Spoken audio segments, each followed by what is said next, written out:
नमस्कार साथियों, मैं विजय कुमार स्वागत करता हूं आप सभी का हमारे इस यूट्यूब चैनल में जिसका नाम है भारतीय संस्कृत। दोस्तों, जैसे कि आप सभी ने सीखा था, पिछले वीडियो में हमने देखा था कि अव्यय क्या होते हैं, अव्यय के प्रकार कितने होते हैं तथा कौन कौन से अव्यय होते हैं और उनका हिंदी अर्थ क्या होता है।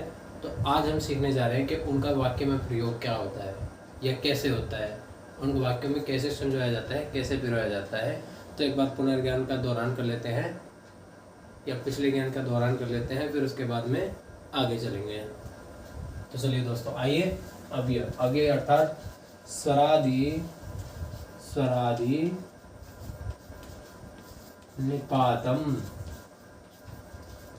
अव्यम। स्वर आदि निपातम अव्यम। देखिए, हिंदी में है स्वर आदि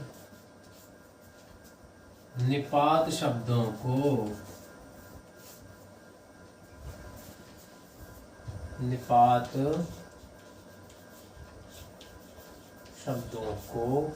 अव्यय कहा जाता है।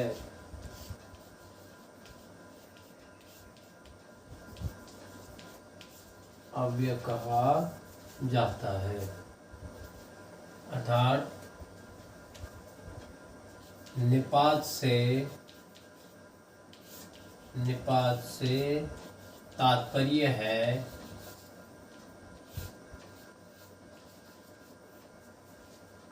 ऐसे शब्द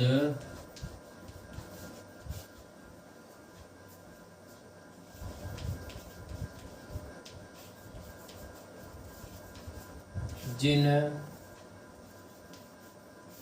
पर पुरुष कारक काल विभक्ति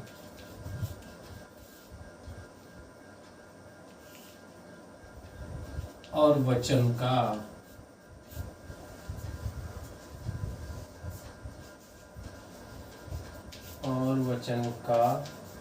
कोई प्रभाव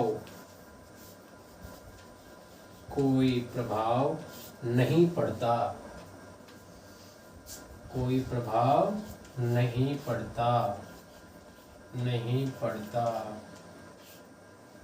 ऐसे शब्द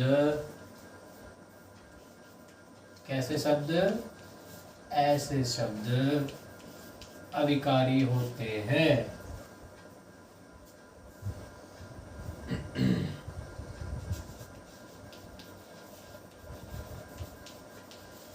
अविकारी होते हैं। अब आप पूछोगे कि अविकारी का क्या मतलब है। तो अविकारी का तात्पर्य है होते हैं। अविकारी अर्थात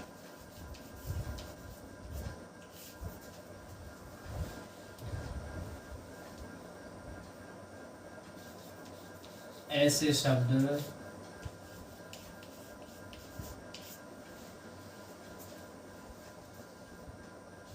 जो हर स्थिति में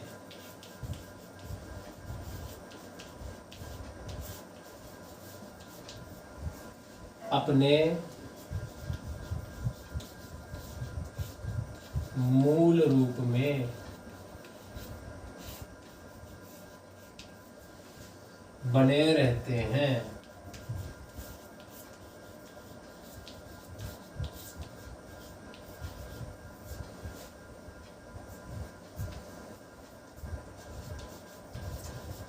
अव्यय या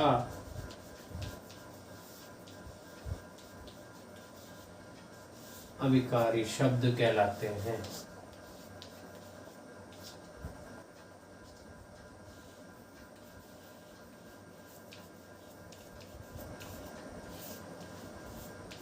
अविकारी शब्द कहलाते हैं। अब बात आती है कि अव्यय के प्रकार कितने होते हैं। तो अब यहाँ पे चलेंगे अपन अव्यय के भेद। यहीं से कर देते हैं। अव्यय के भेद।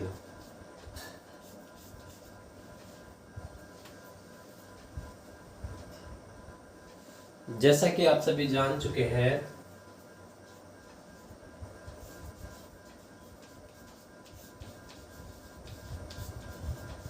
जैसा कि आप सभी जान चुके हैं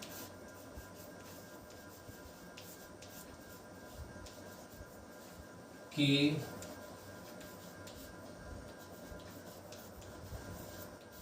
अविकारी शब्द ही अव्यय होते हैं। अविकारी या निपात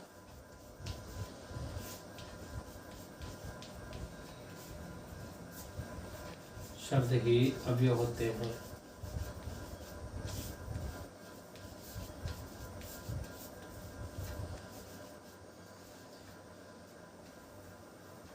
अव्यय होते हैं, इसीलिए संस्कृत भाषा में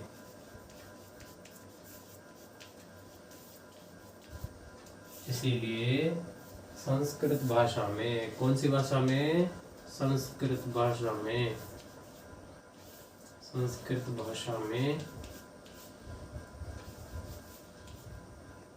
4 प्रकार के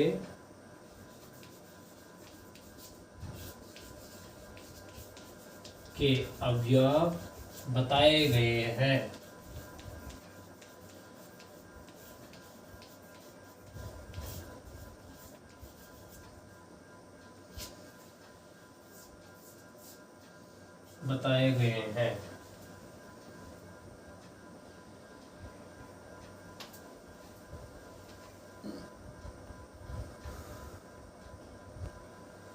चलिए अब मैं आगे ले लेता हूं। अब जानेंगे हम अव्यय के भेद। अव्यय के भेद कितने होते हैं? अव्यय के भेद 4 बताए गए हैं। तो 4 कौन कौन से अव्यय हैं ये जानेंगे, तथा उनकी परिभाषा या लक्षण जानेंगे, तथा उनमें आने वाले उदाहरण या अव्यय जानेंगे कि कौन कौन से अव्यय कौन कौन से भेदों के अंदर समाहित है या उनके अंदर आते हैं। तो चलिए 4 भेदों में से सबसे पहला भेद है अपना अव्यय के कितने भेद है दोस्तों? 4। लिखते हैं पहले अव्यय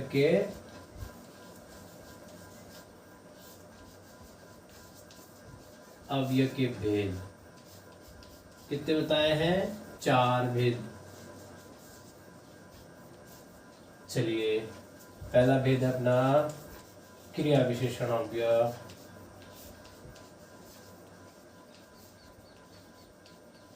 क्रिया विशेषण अव्यय कौन सा अव्यय? क्रिया विशेषण अव्यय। फिर दूसरा अव्यय है अपना समुच्चयबोधक अव्यय। दूसरा कौन सा है?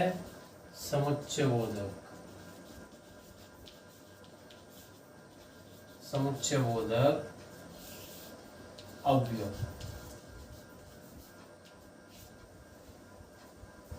फिर तीसरा है अपना संबंधबोधक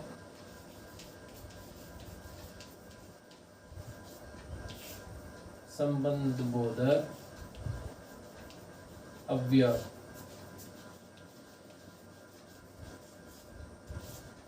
और चौथा है अपना विस्मयादिबोधक अव्यय।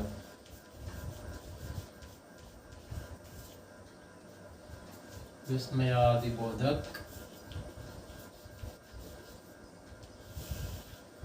अव्यय।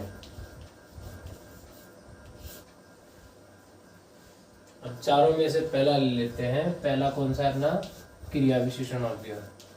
अब इसके बारे में विस्तार से चर्चा करेंगे कि ये कौन सा होता है तथा परिभाषा क्या होती है, कितने प्रकार होते हैं और उन प्रकारों में कौन कौन से अव्यय आते हैं और उनका वाक्य में प्रयोग किस प्रकार से किया जाता है। चलिए क्रिया विशेषण अव्यय देखिए।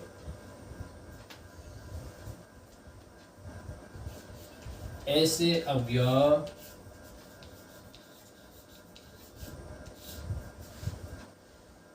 अव्यय या शब्द, यूं कह लो, ऐसे अव्यय या शब्द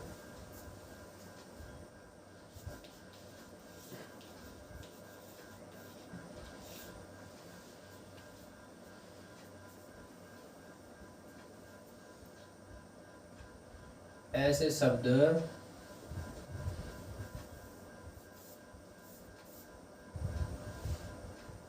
जिनके प्रयोग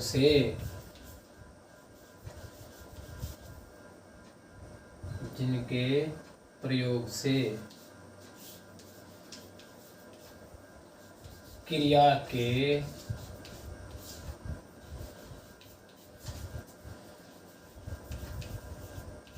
काल, स्थान, परिमाण, काल, स्थान, परिमाण और रीति आदि का बोध हो,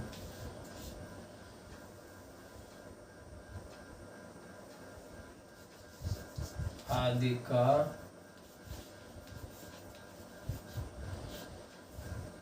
ऐसे अव्यय या शब्द जिनके प्रयोग से क्रिया के काल, स्थान, रीति, परिमाण आदि का बोध हो तथा जिनके योग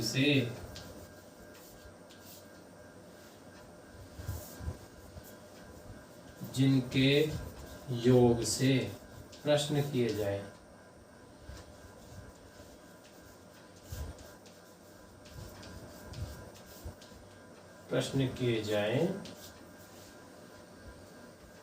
क्रिया विशेषण अव्यय कहलाते हैं।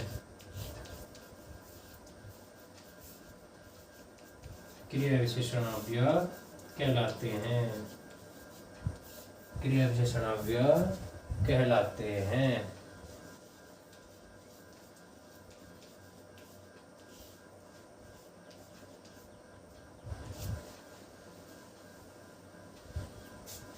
अब आ जाते हैं आगे हम क्रिया विशेषण अव्यय के भेद।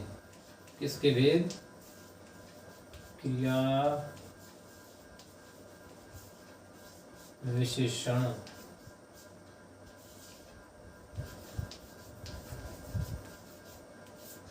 अव्यय के भेद। अब देखिए दोस्तों, इसके भेदों की चर्चा करते हैं। जब तक आप इसको लिख लीजिए।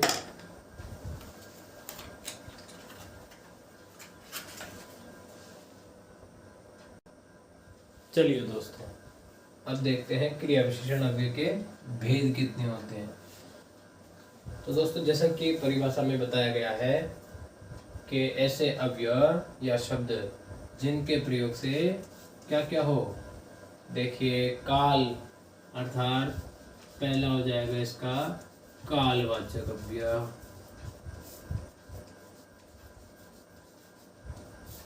फिर दूसरा हो जाएगा इसका स्थानवाचक अव्यय।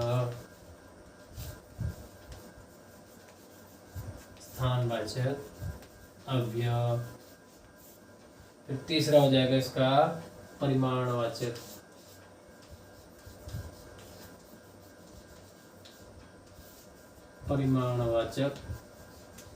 अव्यय। फिर चौथा हो जाएगा इसका रीतिवाचक।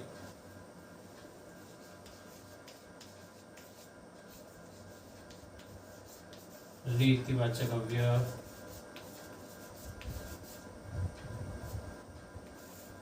और पांचवा हो जाएगा इसका प्रश्नवाचक। उसके लिए जगह नहीं है, तो मैं कहाँ करूँ, यहीं लिख देता हूँ। यहाँ लिख रहा हूँ, सॉरी, यहाँ नहीं है ये, यहाँ मत समझ रहे इसको। इसके बाद में है पांचवा प्रश्नवाचक अव्यय। कौन सा अव्यय? प्रश्नवाचक अव्यय।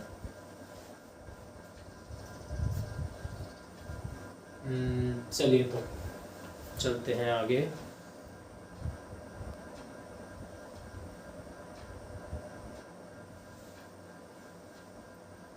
ठीक है, मैं आगे ले लेता हूँ। तो अब हम चर्चा करेंगे क्षम्यता अव्यय के भेद बताए अपन ने। कितने भेद होते हैं? 4 भेद। कौन कौन से होते हैं? क्रिया विशेषण अव्यय, समुच्चय बोधक अव्यय, संबंध बोधक अव्यय, विस्मयादि बोधक अव्यय। क्रिया विशेषण अव्यय, अब चारों में से पहला ले लिया अपन ने यहाँ पे, क्रिया विशेषण अव्यय। ऐसे अव्यय या शब्द जिनके प्रयोग से क्रिया के काल, स्थान, परिमाण, रीति आदि का बोध हो तथा जिनके प्रयोग से या जिनके योग से प्रश्न किए जाए, क्रिया विशेषण अव्यय कहलाते हैं। अब है क्रिया विशेषण अव्यय के भेद, अर्थात क्रिया विशेषण अव्यय के भेद कितने होते हैं। तो जैसा कि परिभाषा में बताया गया है कि पहला भेद है कालवाचक, क्योंकि काल का बोध करा रहा है, फिर स्थान का बोध करा रहा है, फिर परिमाण का बोध करा रहा है, फिर रीति का, फिर प्रश्न किए जा रहे हैं, तो 5 भेद हो गए। बहुत सरल सा है, आपको याद करने में ज्यादा कठिनाई नहीं होगी। चलिए तो आगे करते हैं, आगे चलते हैं। तो दोस्तों आज के वीडियो में इतना ही, मिलेंगे अगले वीडियो में। अब ये भाग 2 के साथ में, जिसका प्रारंभ होगा क्रिया विशेषण अव्यय, अर्थात क्रिया विशेषण अव्यय के पहले भाग से। तो चलिए दोस्तों, तब तक के लिए नमस्कार, और हमारे चैनल को सब्सक्राइब कीजिए। वीडियो पसंद आए तो लाइक कीजिए और शेयर कीजिए। धन्यवाद।